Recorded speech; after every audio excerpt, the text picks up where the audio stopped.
Huli nang napagtanto ni Bettina, nagkakamali siya sa kanyang ginawang pagpapakasal ni Catherine sa Piking Jesus. Pinapahirapan ni Ramon sila Bettina kasama si Catherine para sabihin ng dalawa sa kanya kung nasaan itong si matandang Pakundo. Ngunit hindi nagsasalita ang dalawa, pero ang madaldal na katulong ang nagturo kay Ramon ang kinaroroonan ni Pakundo.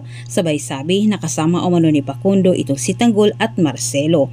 Laking gulat na lang ni David at Olga na sa iisang lugar lang sila Tanggol at Ramon. Sinubukan naman ni Olga na iligaw sana itong si Ramon at pigilan. Ngunit sa kasamang palad, hindi na nagpaluko itong si Ramon sa panunulsol ni Olga sa kanya. Sa sobrang galit ni Olga, sabay niyang tinapos ang buhay ni Catherine at Bettina, habang nagmamadali naman itong si Ramon patakbo sa kinaroroonan nila Tanggol.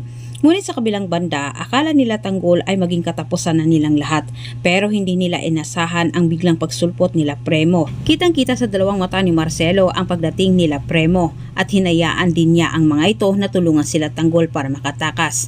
Sinunggaban naman ni Marcelo ang pagkakataong nasa teritoryo nila itong si Piking Jesus para makaganti na umano siya sa ginawa nito sa kanyang anak na si Babos.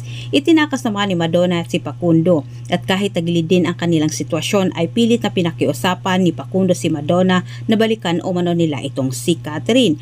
Pero sa kasamang palad, nakita niya ang dalawa na nakahandusay na walang buhay na si Bettina, pero itong si Catherine ay 50-50. Samantala si Pakundo sana ang hinahabol ni Ramon, pero sila Tanggol ang kanyang naabutan sa budigang patakas ang mga ito.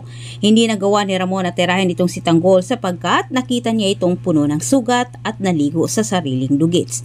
Kagaya nung dati ang kanyang nararamdaman, lukso ng dugo. Sa kabilang banda, kitang-kita sa dalawang mata nila Olga at David na walang ginawa itong si Ramon para ratratan ang grupo ni Tanggol, bagko si Ramon pa mismo ang humarang sa kanyang tauhan na hindi tirahin sila Tanggol. Si David at Olga na sana ang gagawa para tirahin itong si Tanggol, ngunit sa kabutihang palad nakita naman sila ni Marcelo, at si Marcelo tinarget niya itong si Piking Jesus. Antabayanan po nyo ang susunod kong advance episode update. Huwag nyo kalimutang mag-subscribe dito sa aking channel para sa ating maraming karagdagang update kung ikaw ay bago pa lang. Muli maraming salamat sa panonood at God bless.